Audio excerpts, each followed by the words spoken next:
Amém? Isso é que é bom. Então, amém, amém, amém mesmo, não é isso? Vamos abrir a Bíblia, a palavra de Deus, nas Lamentações, no livro das Lamentações, no capítulo 3.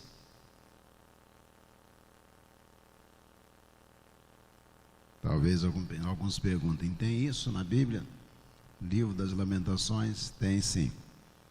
Capítulo 3, a partir do versículo de número 46. Diz assim a Bíblia, a palavra do nosso Deus: somos insultados por todos os nossos inimigos, temos vivido no meio de medos, perigos, desgraças e destruição. Dos meus olhos correm rios de lágrimas por causa da destruição do meu povo. Sem parar, os meus olhos vão derramar lágrimas, até que o Senhor olhe lá do céu e nos veja. O meu coração sofre muito quando penso no que vi acontecer com as mulheres da minha cidade. Os meus inimigos, que não tinham razão para me odiar, me caçaram como se eu fosse um passarinho. Eles me jogaram vivo num poço e o taparam com uma pedra. A água subiu acima da minha cabeça e eu pensei: estou perdido. Do fundo do poço gritei pedindo ajuda, a tua ajuda, ó Senhor. Roguei que me escutasses e tu ouviste o meu grito. No dia em que te chamei, chegaste perto de mim e disseste: não tenha medo. Ó Senhor, tu vieste me socorrer e salvaste a minha vida. Julga a meu favor, ó Senhor, pois conheces as injustiças que tenho sofrido. Sabes como os meus inimigos são vingativos e conheces os planos que fazem contra mim. Ó Senhor Deus, tu ouviste os seus insultos e conheces todos os seus planos. Tu sabes que o dia inteiro falam contra mim e planejam me prejudicar. Tu vês que em todos os momentos eles zombam de mim. Ó Senhor, dá-lhes o que merecem, castiga-os pelo que têm feito, amaldiçoa-os e fazem com que eles caiam no desespero. Persegue-os na tua ira, ó Senhor, e acaba com eles aqui na terra. Amém? Que terrível. Amém. Vamos orar? Senhor, muito obrigado, Deus, pela vida do profeta Jeremias, pela excelência com que ele viveu, enfrentando todos os percalços, todas as adversidades, e não desistiu um instante sequer de fazer a vontade do Senhor. Agora, Deus, ensina-nos também, ó Pai, para que vivamos segundo o querer do Teu coração. Ensina-nos, ó Deus, a fazer a Tua vontade. Traz, ó Deus, sobre esta palavra ânimo às nossas vidas e desafios, para que vivamos de tal maneira que agrademos o Teu coração. É a nossa oração em nome de Jesus, o nosso Senhor. Amém. Amém. John Landers entende que todo o Velho Testamento, ele é uma espécie de antitipo do Novo Testamento. O que seria chamado por John Landers de antitipo? Todo o Velho Testamento indica o que vai acontecer no Novo Testamento. Ele aponta para o Novo Testamento. Ou seja, você olha para Moisés sendo levado para o Egito, ele é a figura de Jesus no Novo Testamento, sendo levado por seus pais para o Egito. Você vê o povo de Deus sendo levado para uma terra prometida no Velho Testamento, e você vê no Novo Testamento Jesus vindo para nos levar à terra prometida. Então todo o Velho Testamento, na visão de John Landers, é uma espécie de antitipo. O que é mais ou menos um antitipo, para ficar mais fácil de nós entendermos? Imagine você assiste noticiário na televisão. Você já viu aquela mulher da meteorologia que aparece de vez em quando e ela diz, lá aparece um gráfico, um quadro, um painel, e ela diz assim, olha, vai chover na Bahia, vai chover no Amazonas, vai chover amanhã, depois de amanhã, e até quarta-feira, daqui a 3 dias, ainda estará chovendo. Evidentemente, você só tem um gráfico, uma visão, que anuncia a você o que vai acontecer um tempo depois. Isso mesmo. Imagine você que aquela mulher é o profeta. Como assim? É a pessoa que está anunciando o que vai acontecer no futuro. Ela tem um antitipo num painel do que vai acontecer 3, 4 dias depois, uma semana depois. Ela é a anunciadora do que virá a acontecer. E a pessoa que escreve, por exemplo, o texto seria Deus, que escreve o texto que ela tem que dizer. Ela é o profeta, Deus escreveu o texto que ela vai dizer durante o momento em que estiver apresentando a meteorologia, ou seja, o que vai acontecer com o tempo. E você, 4 dias depois, você acorda pela manhã e pensa, será que ainda há sol? E está chovendo.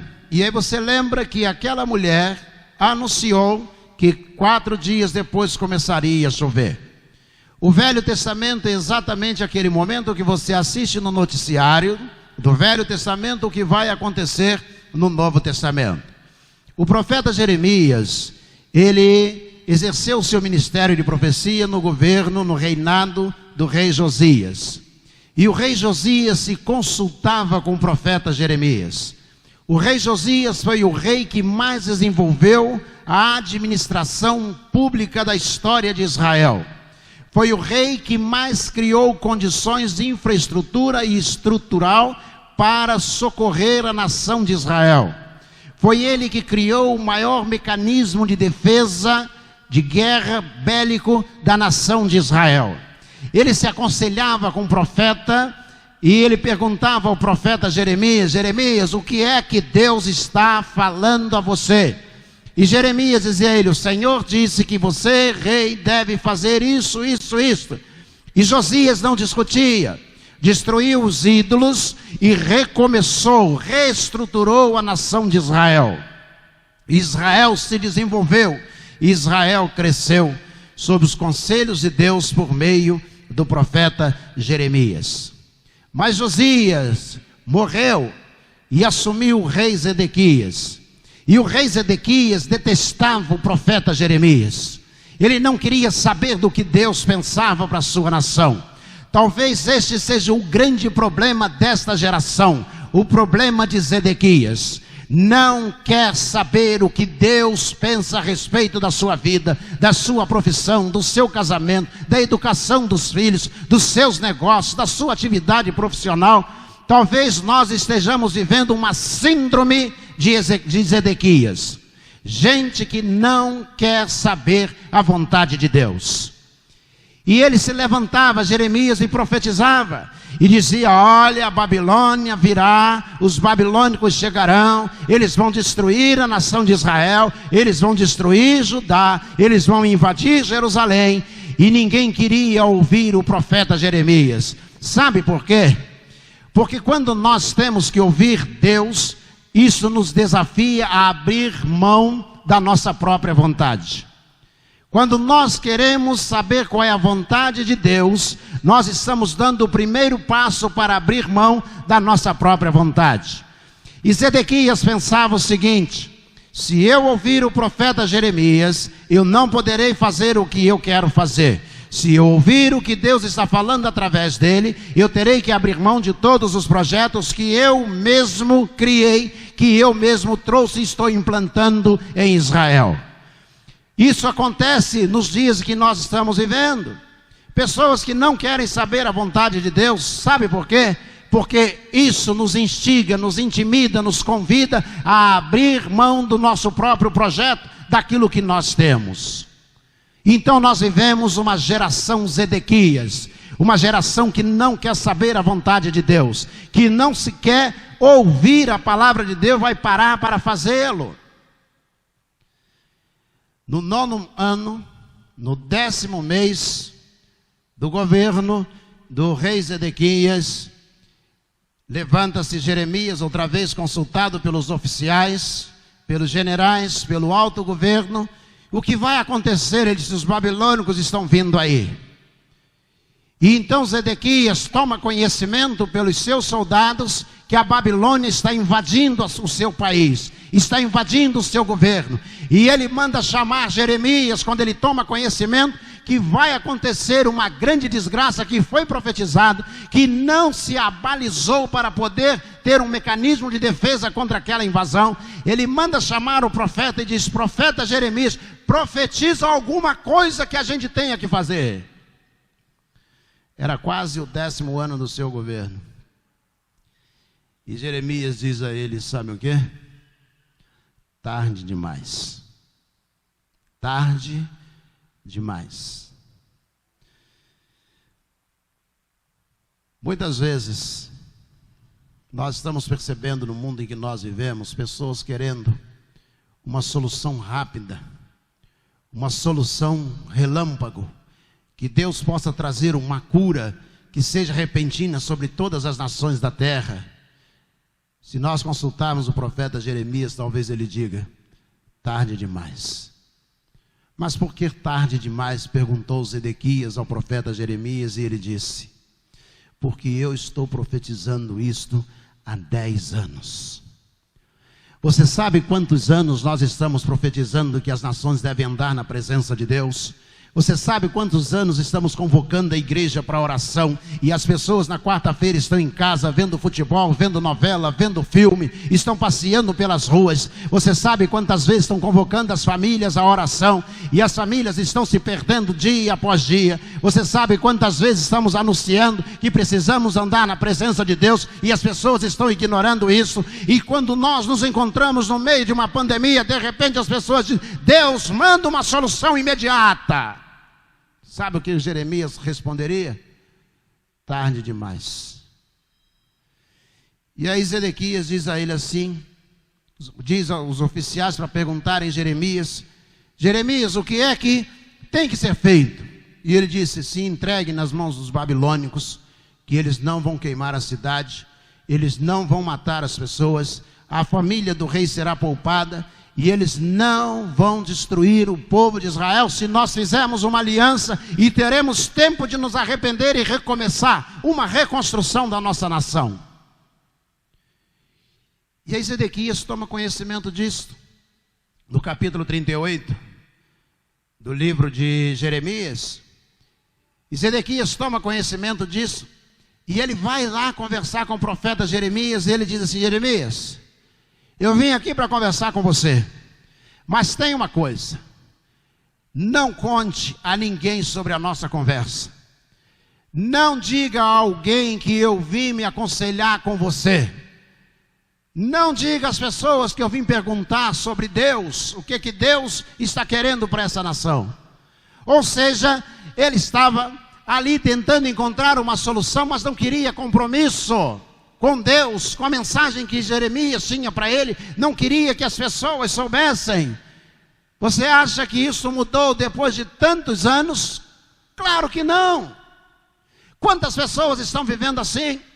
Querem o que Deus tem, mas não querem ter compromisso com Deus. Querem ir à igreja, mas não querem que pessoa alguma, que vizinho algum saiba que ele está orando, que agora ele está lendo Bíblia, que agora ele é crente em Jesus, que agora ele é Bíblia. Ele não quer que as pessoas saibam que ele está se relacionando com Deus. Gente que tem vergonha de Deus. E Jeremias olhou para o rei Zedequias e disse: se entregue. Essa é a ordem de Deus. Faça uma aliança com a Babilônia, que nós não seremos destruídos e teremos tempo para uma reconstrução, para arrependimento e uma reconstrução. E Zedequias sai dali e pensa: eu não vou fazer isso nunca. Quando começa a invasão, eles abrem uma brecha no muro e ele foge com seus oficiais. Eles são alcançados e Zedequias é preso. E o rei da Babilônia manda furar os 2 olhos de Zedequias. o rei Zedequias. Tem os seus olhos furados, seus filhos mortos e levado prisioneiro para a Babilônia. Quando Jeremias estava profetizando que a Babilônia seria invadida, os oficiais pegaram Jeremias, levaram até o pátio, texto que nós lemos, e jogaram Jeremias, com autorização de Zedequias, dentro de um poço de lama, e diz que ele teve dificuldade de se manter em pé, porque a lama e a água do poço queriam encobri-lo, e ele está numa situação difícil. E há no governo de Zedequias um etíope chamado Ebed-Meleque. E Ebed-Meleque, quando sabe que Jeremias está dentro do poço, porque fez a vontade de Deus, porque pregou a palavra de Deus, Ebed-Meleque vai até o poço, remove a pedra do poço, e ele diz: o que fizeram contigo, Jeremias? E ele diz: eu estou aqui porque cumpri a voz de Deus, porque anunciei o que Deus queria que eu anunciasse. E Ebed-Meleque vai ao rei Zedequias e diz: rei, o profeta Jeremias vai morrer, e nós também vamos morrer de fome, porque estamos cercados. E ele manda tirar, Zedequias manda tirar Jeremias do poço. Depois da invasão de todos os profetas e os oficiais, você sabe quais foram as duas pessoas que ficaram em Jerusalém e que não foram destruídas? Ebed-Meleque e Jeremias, porque estavam fazendo a vontade de Deus. Diz o texto que Jeremias diz que sentiu medo, desespero dentro do poço, mas ele não mudou a sua profecia. Nós estamos vivendo um tempo cercados de medo e alguns de desespero. Eu quero aconselhar você: não mude de vida, continue servindo ao Senhor, continue na presença de Deus, busque ao Senhor. Diz o profeta: me jogaram no fundo de um poço e colocaram uma pedra na boca do poço para morrer. Mas quando perguntaram a ele qual é a mensagem, ele disse: só tem uma: entreguem-se nas mãos dos babilônicos. Nem assim Zedequias quis cumprir a mensagem que recebeu. Eu apelo a você que volte para casa, você que está no templo hoje, bastante pessoas aqui no templo. Eu apelo a você que volte para casa, enfrente as dificuldades, enfrente as lutas, as adversidades, mas não mude o seu relacionamento com Deus, a não ser para melhorar. Você que está enfrentando talvez desemprego, a sua firma está em dificuldade, eu quero dar um conselho a você: volte para casa, mas não mude, a não ser que seja para melhorar o seu relacionamento com Deus. Faça isto, pois Deus socorre aqueles que têm compromisso com Ele. Amém? Vamos orar ao Senhor. Senhor, nosso Deus, nosso Pai, que experiência extraordinária do profeta Jeremias e de Ebed-Meleque, que acende, ó Deus, a chama do coração de cada um de nós, nos chamando, ó Deus, ao compromisso de viver na presença do Senhor. Quando instigado, perseguido, maltratado, ameaçado de morte, não mudou o seu discurso, a sua vida, o seu compromisso com o Senhor. Ó Deus, estamos vivendo um tempo, ó Deus, difícil, quando muitos empregos serão ceifados, retirados, uma previsão de 40% dos empregos que desaparecerão. Estamos vivendo, ó Deus, um tempo em que empreendedores não conseguem antever o dia de amanhã, A falência, a recuperação judicial bate à porta das empresas. Estamos, ó Deus, à semelhança do profeta Jeremias, no fundo do poço. Mas, ó Deus, queremos fazer o mesmo que a narrativa bíblica diz que ele fez. E eu clamei,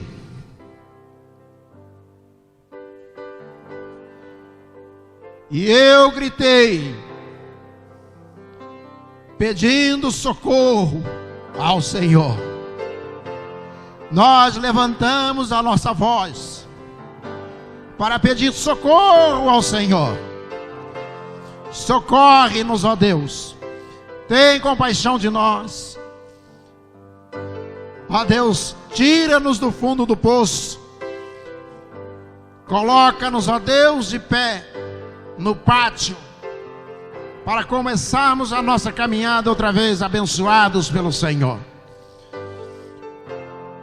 Os nossos inimigos cairão e nós permaneceremos de pé na presença do Senhor. Socorre-nos, ó Deus, socorre-nos, pois nós oramos em nome de Jesus, o nosso Senhor. Amém. Amém. Você pode dizer amém? Amém. Amém. Pastor Marcelo.